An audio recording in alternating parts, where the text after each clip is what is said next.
Meet the unimpressed. That's the focus of tonight's angle. Now, the liberals like to say that Donald Trump has no respect for norms, as they call them. And they think an exchange between President Trump and NBC's Kristen Welker confirms their point. You said in a recent interview you could bring him back, but you won't. Are you defying the Supreme Court, sir? No, I'm relying on the Attorney General of the United States, Pam Bondi, who's very capable, doing a great job, because I'm not involved in the legality or the illegality. I have lawyers to do that, and that's why I have a great DOJ. They're not viewing the decision the way you said it. They don't view it that way at all. They think it's a totally different decision. 100%. Look, he's not a lawyer, but he has lawyers, and they believe they're following what the Supreme Court is directing. The legal team is working this through. Then Welker and everyone at NBC thought they had him.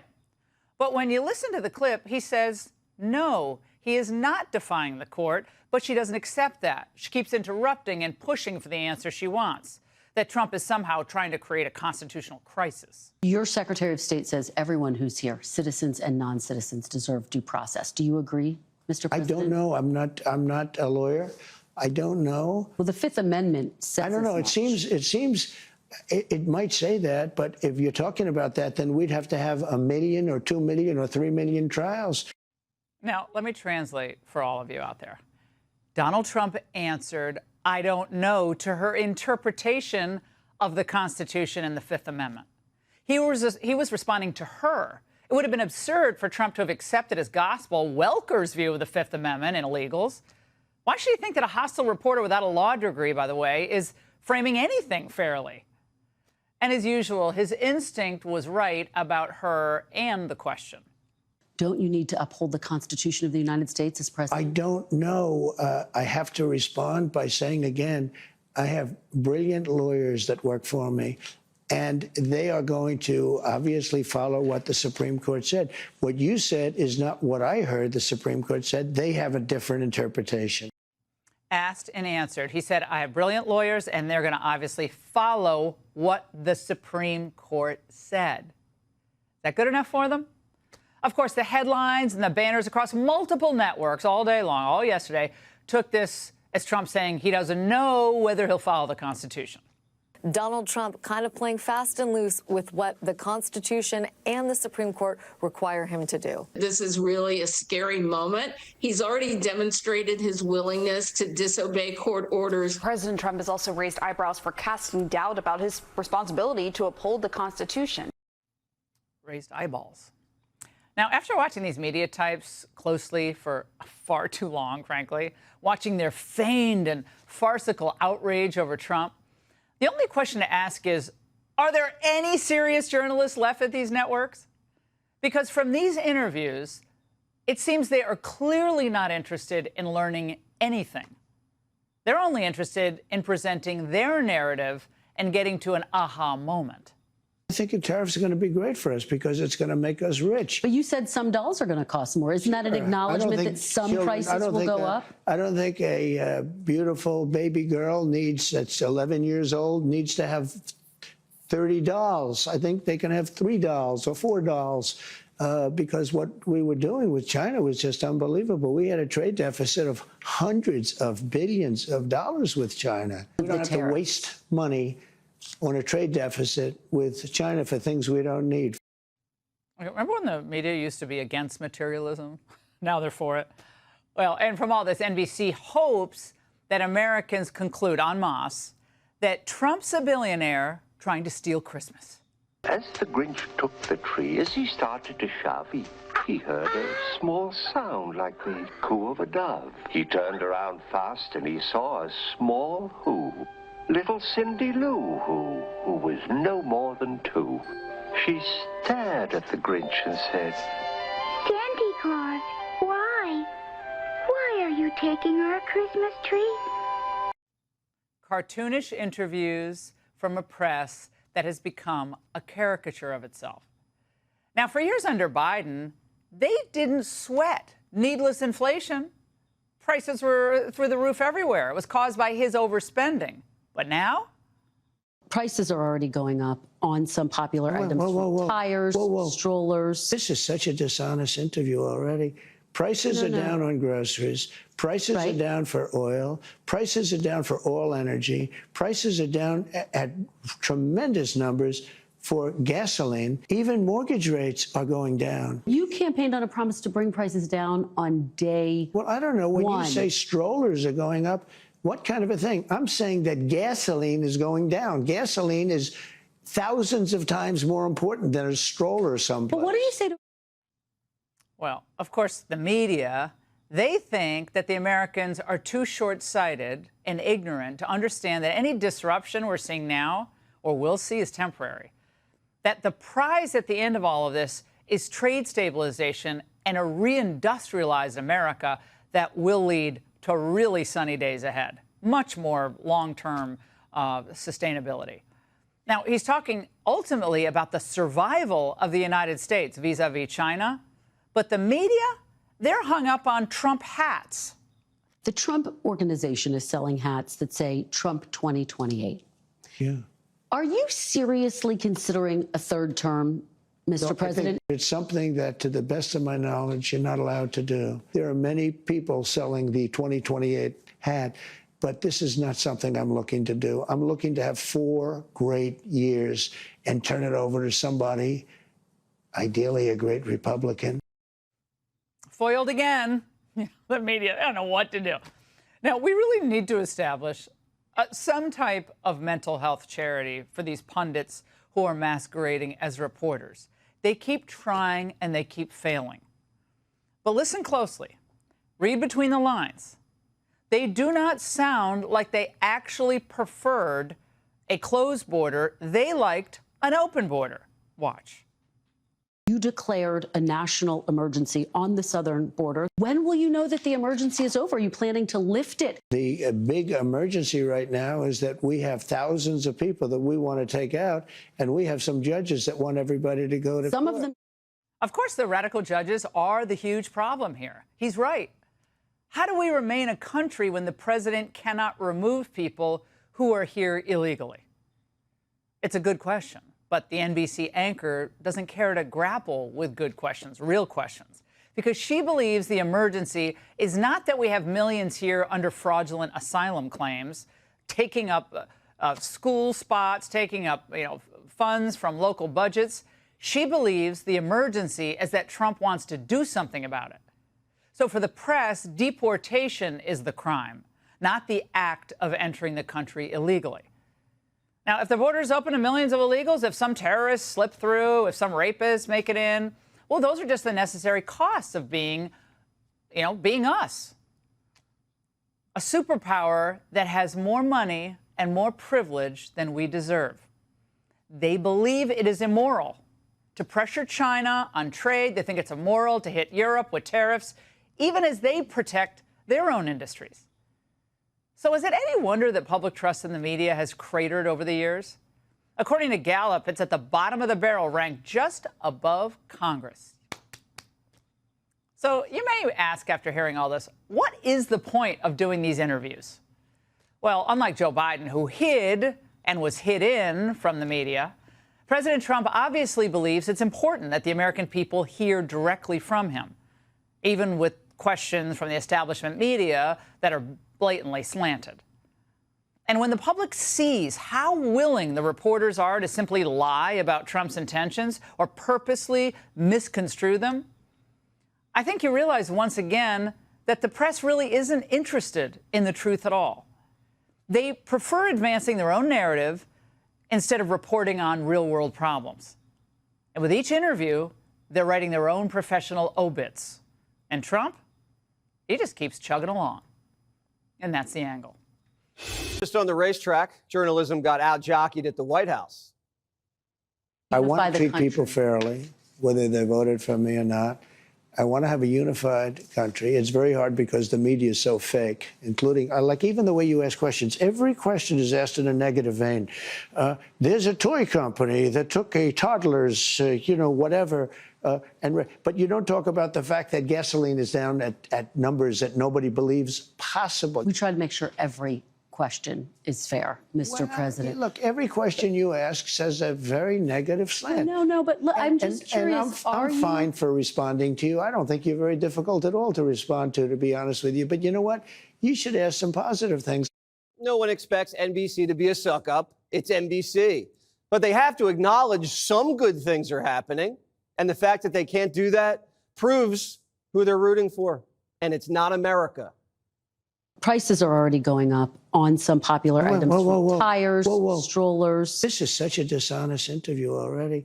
Prices are down on groceries. Prices are down for oil. Prices are down for all energy. Prices are down at tremendous numbers for gasoline. Inflation's down across the board since Trump's been reelected. And NBC's cherry-picking two products, but for years gave Joe a pass. Trump gets sworn in and NBC starts checking price tags like a penny pincher at a flea market. Small businesses say they are being hurt by the Chinese tariffs, and some could be forced to shut down. And many businesses are being helped. Are you considering tariff relief for small businesses? Why do you always mention that, you know, you pick up a couple of little businesses? What about the car business? They're going to make a fortune because of the tariffs. Do you know that the union, the head of the union, who was no fan of mine, Sean Fain, I guess his name is, right? He didn't endorse me. The Teamsters did. A lot of people did. A lot of unions did. But he didn't. He couldn't stand me. Now he's saying, wow, what Trump's done for the automobile, I can't believe it. He said, we've been waiting 40 years for somebody to do what Trump is doing. So why don't you mention the big car industry instead of mentioning somebody that's doing strollers? The media worship Barack for bailing out Detroit. Bin Laden's dead. General Motors is alive. That was the Obama-Biden re-election pitch, remember? But now Trump's saving the car business, and he's not even doing it with taxpayer dollars. And the media wants to talk about something else with four wheels, strollers, even though they don't want you to have a baby to push them in. Then Kristen Welker made a confession. She wants the border unsecured. Border crossings are at their lowest level ever recorded.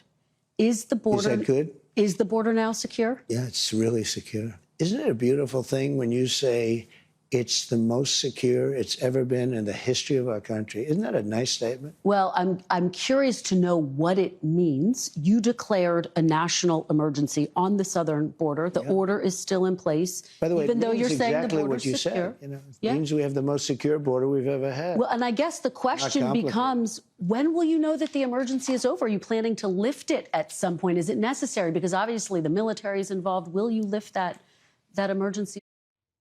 Welker thinks the border's too safe. Can we go back to Biden when there was no national emergency and we just let everybody in? Trump's emergency powers are what's keeping the border secured. During the pandemic, they never asked Biden, when are you going to give up your emergency powers? But Trump's only allowed to yield power for what, 100 days? He's fixing things too quickly?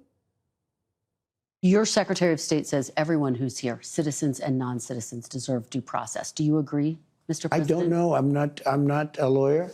I don't know. Well, the Fifth Amendment says I don't know. as It seems it might say that, but if you're talking about that, then we'd have to have 1 million or 2 million or 3 million trials. Even given those numbers that you're talking about, don't you need to uphold the Constitution of the United States as president? I don't know. I have to respond by saying again, I have brilliant lawyers that work for me, and they are going to obviously follow what the Supreme Court said. NBC took that and said, yep, we told you he's a dictator. They ran this headline. Trump, asked if he has to uphold the Constitution, says, I don't know. New hoax alert. New hoax alert. New hoax alert. The I don't know hoax. Trump says he's not a lawyer, but his brilliant lawyers are going to follow the orders of the Supreme Court. Get ready to get sick of that hoax. Trump's got a mass deportation mandate. Lower court judges can't let us commit national suicide. Biden let our country get invaded, and the court never stepped in to stop it. Trump was elected to stop the invasion, and now the courts step in. So the invasion doesn't get stopped? No. You can't have a functioning sovereign country if you let millions of people invade, give them lawyers, and squatters' rights. 20 million migrant trials? It took Diddy almost a year before jury selection. But Welker wasn't finished. What do you say to those who believe you are taking the country down an authoritarian path? Well, there you go again. Why don't you ask it a different way? Many people wanted to come into our country. Many people love Trump. I won the election. They didn't win the election. I got a lot more votes than they did. I think there was a lot of hanky-panky going on, but it was too big to rig. That's the good news. It's too big to rig. But let me just say, so when you make these statements about people say this, people, well, you know, they had their chance at the election and they lost big. So you should ask the question differently. You should say, what about the people that want to be in this country? What about the people that love this country? When journalists pretend they're not biased, they're obviously lying. And that proves their bias. But they're not just biased against Trump, they're biased against the country. Welker then said, all right, let's cut to the chase. You're running for a third term, right? Are you seriously considering a third term, Mr. President, even though it's prohibited by the Constitution? Or is this about staying politically viable? I will say this. So many people want me to do it. I have never had requests so strong as that. But it's something that, to the best of my knowledge, you're not allowed to do. I don't know if that's constitutional that they're not allowing you to do it or anything else, but there are many people selling the 2028 hat. But this is not something I'm looking to do. I'm looking to have 4 great years and turn it over to somebody. It feels like the media really wants Trump to run again, doesn't it? Just so they can say, see, we told you he's Mussolini. They want to be right so badly, the Democrats are begging for Trump to throw them in jail. AOC says, handcuff me, Homan. He was going to threaten to refer me to DOJ because I'm using my free speech rights in order to advise people of their constitutionally guaranteed protections. And he may want to do it again today. And to that I say, come for me. You're going to have to come for me. AOC has a persecution fetish. She wants to be a political prisoner so badly for the attention so that she can be right about Trump for once and the mugshot. That mugshot helped Trump win the White House, and AOC has her eye on the prize. Trump should just arrest her just to make her the nominee so Vance or whoever can smoke her. Hollywood says Trump's going to destroy the world. Here's Sean Penn. I do think it's a reasonable theory that Donald Trump is not unlike the spouse of someone who leaves him perhaps for another, who then murders their former partner because if they can't have her, nobody can. And I think Donald Trump in his solipsism may have that relationship with the world, and that this destruction is in part a power play and also a literal intention of his final out. I think he might try to destroy the world before he ages out of life. Trump's making peace deals in Europe and in the Middle East. Sean Penn 20 years ago would have had a MAGA hat, probably with a cigarette stuck to his lip, obviously. They said the world was going to end 8 years ago when Trump got elected, and now it's going to end again. And the world was going to end from global warming too. But guess what? Antarctica gained ice for the first time in decades. Look at that. Gore said the ice sheets would be gone. And NBC says the FBI director's popping bottles with models in the club. Except he's not. Let's circle back to a segment from Friday's show. Frank Figliuzzi was on that morning during this hour discussing the work of administration officials. At the end of that segment, Figliuzzi said that FBI Director Kash Patel has reportedly been more visible at nightclubs than at his office at FBI headquarters. This was a misstatement. We have not verified that claim. Not a great weekend for journalism. The other big scandal this weekend, Trump posted a picture of himself as the Pope. Some Catholics were not so happy about the image of you looking like the Pope. Oh, I see. You mean they can't take a joke? You don't mean the Catholics. You mean the fake news media. Not the Catholics loved it. I had nothing to do with it. Somebody made up a picture of me dressed like the Pope, and they put it out on the internet. That's not me that did it. I have no idea where it came from. Maybe it was AI, but I know nothing about it. I just saw it last evening. Actually, my wife thought it was cute. She said, isn't that nice? I think it's the fake news media that, you know, they're fakers. Melania thought Trump looked cute as Pope. Now that is love. Yesterday, the White House posted a juiced-up photo of 47 with a red lightsaber. May the 4th be with you. Happy May 4th to all the Radical left lunatics who are fighting so hard to bring Sith lords, murderers, drug lords, dangerous prisoners, and well-known MS-13 gang members back into our galaxy. You're not the rebellion, you're the empire. Trump has a special place for him. He's bringing back Alcatraz. It represents something very strong, very powerful in terms of law and order. Our country needs law and order.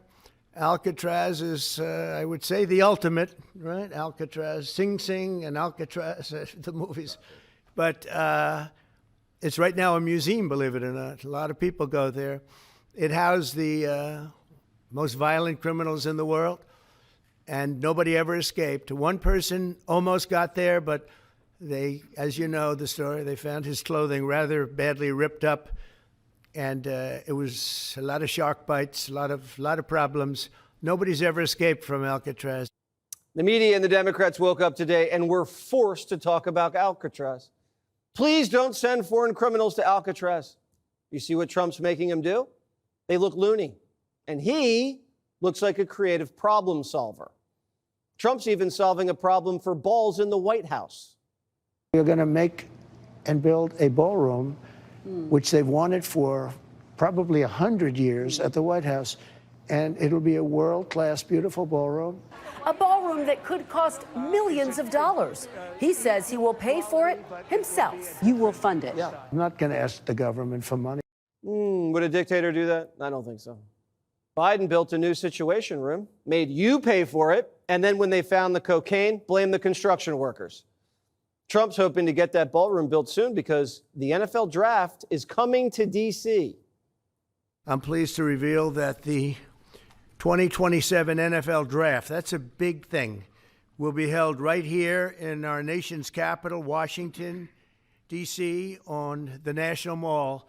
And you get a little glimpse of it. I was just saying to Roger, I don't think there's ever been anything like that. That's a good idea. In fact, maybe we could use it for other things also. I have an idea. It's going to be beautiful. It's going to be something that nobody else will ever be able to duplicate that, I don't suspect. It's very exciting. So we have a military parade and the NFL draft coming to Washington. What did Biden bring to D.C. besides crime? And by the way, when I was in D.C. the other day for the Musk interview, there's no more homeless at the train station.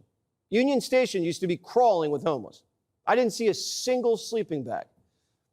Even Trump's old enemies say he's doing a good job. And he's actually friendly, unlike Barack.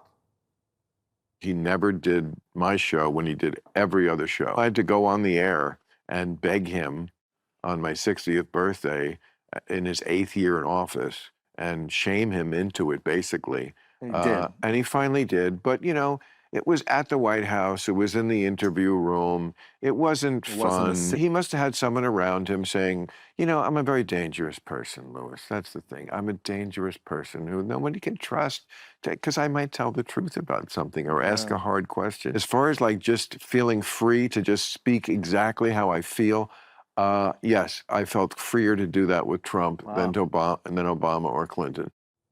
This isn't a dictatorship. It's a counter-revolution. And journalism can't keep up. They're stuck protecting the status quo. Meanwhile, Trump's planning for the future. Who's the next horse? Do you think the MAGA movement can survive without you as its leader? Yes, I do. What gives you I think it's so strong, and I think we have tremendous people.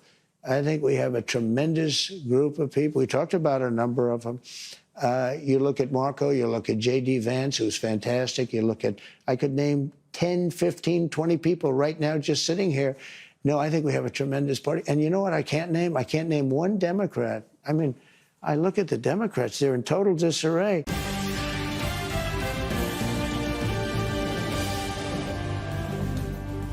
And welcome to Hannity. And tonight there is one person who got paid to lie for Joe Biden at the White House and then got paid even more to lie on his behalf on MSDNC. And now circle back, Jen Psaki is trying to rewrite history after enthusiastically endorsing Biden's mental and physical fitness for years. We're going to take you down memory lane, and we'll circle back later with a message for Jen Psaki. Plus, I regret to inform you Michelle Obama is once again complaining about the burden of living in the White House. Take a look. It's expensive to live in the White House. There's many people don't know. I mean, much is not covered. You're paying for every bit of food that you eat. You know, you're not paying for housing and the staff in it, but everything, even travel. We'll analyze their finances just a little bit and see if it was worth their while. Jimmy Fallon also will respond in our other news of the day segment. And stay tuned, a Hannity event announcement. I think you'll like it. But first, our top story, promises made, promises kept. Take a look. Border crossings are at their lowest level ever recorded. Is the border, is that good? Is the border now secure? Yeah, it's really secure. It's absolutely Isn't that good secure. that when you say that, doesn't that just sound good? After being abused for years by an incompetent president that allowed people to pour through an open border, criminals from all over the world, murderers and insane people from mental institutions and insane asylums. Isn't it a beautiful thing when you say it's the most secure it's ever been in the history of our country? Isn't that a nice statement? I would have liked to have heard her answer. Anyway, they said it would never happen. Now, not only is the border secure, but NBC News is, well, for once, allowing the president to tell the truth. Obviously, Democrats either open the border on purpose or they are the most incompetent people to ever walk the planet. This is the single most preventable national security disaster ever. But it's up to President Trump to clean up their mess. And his work is only getting started with border crossings down to almost nothing. Deportations on the rise. The White House is getting creative. A brand new program from the DHS now offering to buy a one-way plane ticket out of the U.S., pay $1,000 to illegal immigrants willing to self-deport. This initiative could save all of you billions and billions of dollars in court costs between what we pay in education, health care, of course, the criminal justice system and other ICE-related expenses. And that's not all. President Trump also offering to help Mexico destroy the violent cartels now designated as terrorist organizations. Take a look. Mexico is saying that I offered to send U.S. troops into Mexico to take care of the cartel. She wants to know, is that true? Do you think I'm going to answer that question? That's why I'm asking. We'll see. I will answer it. It's true. As promised, President Trump is ready and willing to use all options to secure our country, protect all of you from fentanyl, gang violence, murder, rape, and other heinous violent crimes. Now, naturally, Democrats are up in arms for whatever reason. Apparently, they really don't want the border to be secured. They don't want anyone deported, seemingly for any reason. For weeks, Congresswoman AOC has been distributing materials on how to evade ICE and avoid deportation. Now, some have accused the Congresswoman of actually aiding and abetting in law-breaking. Doesn't seem to care. She's now trying to taunt border czar Tom Homan. Good luck in this fight. Take a look. Tom Homan, then acting director of ICE, said that he was going to threaten to refer me to DOJ because I'm using my free speech rights in order to advise people of their constitutionally guaranteed protections, and he may want to do it again today. And to that I say, come for me.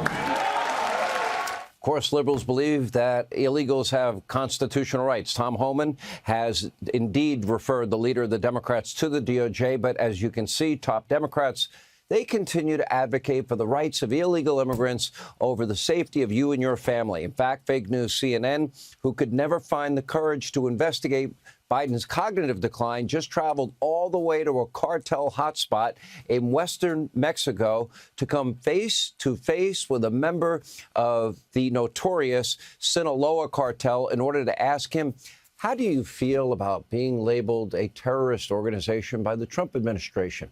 I wonder how he's feeling. Let's look. According to the Trump administration, you are a terrorist. I mean, the cartels have been labeled a foreign terrorist organization. What do you make of that? Está fea la situación, ¿verdad? Está fea la situación, pero pues todos tenemos que comer. What's your message to Donald Trump if he's watching this? Mi respeto, él tiene que según él buscar lo mejor para los suyos. Pero el detalle que ya están los consumidores, ¿no? Si no hubiera consumidores, pues uno le parara. Unfortunately, thanks to the Biden administration, cartels have a serious foothold right here in this country, in the U.S. In fact, gang activity across the country exploded thanks to the Democratic Party. And here are just a few recent examples of what Americans deal with every single solitary day. On Friday, several MS-13 gang members, all locked up for violent crimes. They launched a coordinated attack at a Virginia state prison, brutally stabbing 3 correctional officers there. On Sunday, young members of Tren de Aragua assaulted a pair of NYPD officers in Times Square in New York City. In California, 3 illegal immigrants were charged with a horrific murder. They are accused of killing a man during a home invasion. One of the suspected killers was facing 2 ICE detainers because of his criminal record, but was shielded by California's sanctuary city policies. Great job, Gavin. This is who Democrats are protecting. Not you, not your kids, not your grandkids, not law-abiding citizens. They are protecting criminal, illegal aliens and fighting tooth and nail to keep them in your neighborhood. Hey, Sean Hannity here. Hey, click here to subscribe to Fox News YouTube page and catch our hottest interviews and most compelling analysis. You will not get it anywhere else.